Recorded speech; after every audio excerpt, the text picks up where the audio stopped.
bagaimana momen Ramadan, Lebaran hingga Pilpres ini seharusnya bisa menjadi daya ungkit bagi pertumbuhan ekonomi di kuartal pertama tahun ini? Apa sebabnya yang menjadikan momen-momen ini ibaratnya kurang bisa begitu menjadi booster? Iya Mbak, paling nggak terkait momen kita punya Pilpres dan juga Pileg juga dan juga Lebaran, ini membuat ada daya ungkit tapi nggak setinggi sebelumnya, itu paling nggak karena ada dua hal. Yang pertama, adanya digitalisasi tentunya secara gradual itu membuat belanjanya itu udah nggak bisa kayak dulu lagi Mbak, jadinya mungkin nggak langsung ke pasar. Hal yang kedua, kalau ini yang kita lihat itu adalah memang apa ya, kalau kita lihat fenomena sekarang berlangsungnya Pileg dan Pilpres ini, kalau dari kita banyak obrolan dari pelaku politik itu, ini merupakan salah satu Pileg dan Pilpres itu yang sangat efisien sekali secara biaya. Karena itu Terbagi dua ya fokusnya. iya, terbagi dua fokusnya sehingga ini yang membuat belanjanya itu kita lihat ya nggak optimal. Nah, selain belanjanya nggak optimal itu, satu hal lagi yang kita lupa, tahun 2023 itu adalah lebarannya, aku lihat lebaran super normal. Di tahun 2023, habis 3 tahun kita dikurung pandemi, ada yang namanya panic spending. Panic spending itu sudah nggak ada lagi di tahun 2024. Tahun 2023, semua orang harus pulang kampung, 2024 nggak. Tapi di sisi lain juga yang harus kita lihat, bahwa memang pertumbuhan pendapatan dari kelas menengah kita itu sangat terbatas sekali, Mbak. Bahkan mungkin stagnan. Data kalau kita lihat ya di datanya LPS itu menunjukkan, dan datanya Bank Indonesia, kepemilikan cash yang dimiliki oleh rumah tangga itu share-nya makin hari makin turun. Sekarang siapa yang punya uang di Indonesia? Bukan orang Indonesia yang punya uang, Mbak, tapi perusahaan korporat di Indonesia. Ini yang sebenarnya juga tercermin bahwa ketika ada lebaran naik, cuman naiknya udah nggak seru lagi. Itu mungkin yang kita lihat. Kita mungkin fokusnya itu harus lebih bagaimana meningkatkan pendapatan kelas menengah kita kalau mau konsumsi masyarakat dan PDB kita naik. Kira-kira seperti itu. Oke, Pak Ajib, ini cukup menarik karena sebetulnya momen-momen yang seharusnya menjadi katalis positif bagi peningkatan konsumsi rumah tangga ini belum bisa dimaksimalkan karena tadi salah satu faktornya adalah terkait dengan konsumsi masyarakat kelas menengah yang kalau misalkan kita katakan sudah makan tabungan gitu ya Pak Fahrul. Ini seperti apa Pak Ajib Anda melihatnya?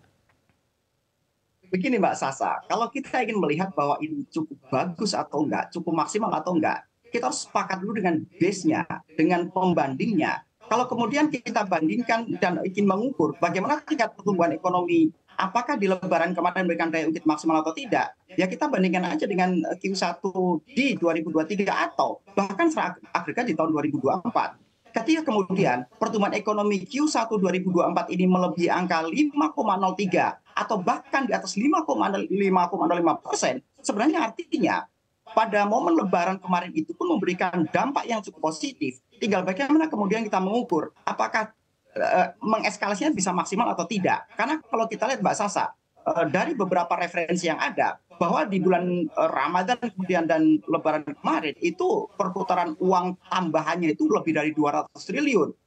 Itu fungsi dari tambahan THR dan lain-lain. Angka itu saya pikir cukup menopang secara maksimal terhadap daya konsumsi masyarakat. Artinya Mbak Sasa, kita tunggu rilis dari BPS siang ini dan kita yakin pertumbuhan ekonomi kita di atas 5,05%. Artinya momentum lebaran pada kuartal pertama kemarin sedikit banyak juga akan membantu pertumbuhan ekonomi di Q1. Tinggal bagaimana kemudian apakah Q1 itu bisa mendorong maksimal atau tidak. Tapi memang kemudian apakah faktor-faktor lain itu seharusnya kita dorong betul. Karena sekali lagi pada bulan April kemarin kita agak kondisinya kena problem, yaitu adanya inflasi yang berlebih, kemudian adanya kebijakan-kebijakan moneter yang kurang pro dengan peningkatan likuiditas di masyarakat, Mbak Sasa. Jadi artinya peningkatan signifikan di bulan Maret itu agak berkurang di bulan April. Sehingga kondisinya adalah kenaikan dan kontribusi lebaran kemarin kurang begitu maksimal di pertumbuhan ekonomi kuartal 1 di tahun 2024 ini. Tapi secara umum tetap masih memberikan kontribusi positif. Demikian Mbak Sasa. Oke, lalu bagaimana terkait dengan harga komoditas yang bahkan kalau kita lihat komoditas andalan Indonesia ini harga secara global terus menurun. Nah, seberapa besar sih dampaknya bagi pertumbuhan ekonomi kita? Ini juga sebenarnya yang membuat kalau dibandingkan tahun 2023, 2024 itu memang dampak harga komoditas itu jadi minimum ke pertumbuhan ekonomi Indonesia. Jadi kondisinya memang di kuartal 1 ini nanti kita akan lihat datanya, kemungkinan besar sumbangsi dari sisi sektor ekspor impor itu akan cenderung turun, Mbak. sumbangsi dari konsumsi masyarakat akan cenderung naik.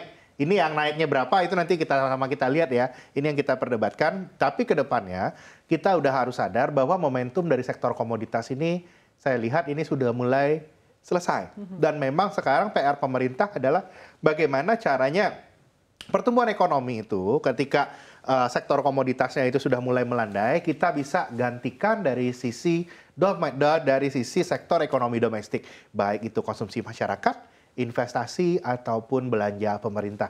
Karena itu tahun ini saya sebenarnya sangat mengencourage pemerintah untuk melakukan gaspol belanja negara. Naikin defisitnya tidak masalah, karena yang aku lihat tahun ini dampak dari kita mempertahankan daya beli masyarakat itu lebih urgent daripada sekedar menjaga stabilitas sektor keuangan. Ibu Sri Mulyani sendiri sudah mengatakan bahwa kestabilan sektor keuangan terjaga, bagus, solid. Ruang fiskalnya masih ada berarti? Ruang fiskalnya banyak sekali sebenarnya. Menambah issuance dari government bond itu tidak masalah. Kalau kita lihatnya, yield sedikit naik itu no problem. Yang harus kita genjot adalah pertumbuhan ekonomi di masyarakat. Kan kita sama tahu ya, kesehatan fiskal kita sudah sangat bagus. Dengan ruang fiskal yang banyak, kita harus mengambil langkah ini untuk mencapai pertumbuhan ekonomi yang lebih bagus. Jangan sampai terjadi ironis kondisinya sekarang, Mbak. Negara surplus, rakyat defisit, rakyat makan tabungan. Bagaimana itu kita menjelaskannya? Kita jangan sampai terjadi seperti ini, karena itu negara harus caranya itu kita harus bisa meningkatkan belanja sehingga perputaran ya tadi ya yang sudah dibahas Pak Ajib juga, perputarannya itu meningkat. Alhamdulillah, mudah-mudahan nanti kalau belanja negaranya kuat, kita bisa juga di sisi bisnis bisa merasakan perputaran ekonomi yang lebih tinggi. Baik. Itu yang kita lihat urgensi yang ada di second half 2024. Prioritasnya sudah bergeser gitu ya? Prioritasnya sudah harus bergeser karena zamannya juga sudah akan, kalau kita lihat ini agak berubah. Kalau kemarin-kemarin memang dunia itu inflasinya rendah, kita harus siap-siap dealing, kata-kata Pak Ajib tadi juga, inflasi kita lagi meningkat. Di mana dunia lagi meningkat, maka bauran kebijakannya tentunya dibutuhkan beberapa penyesuaian, Mbak.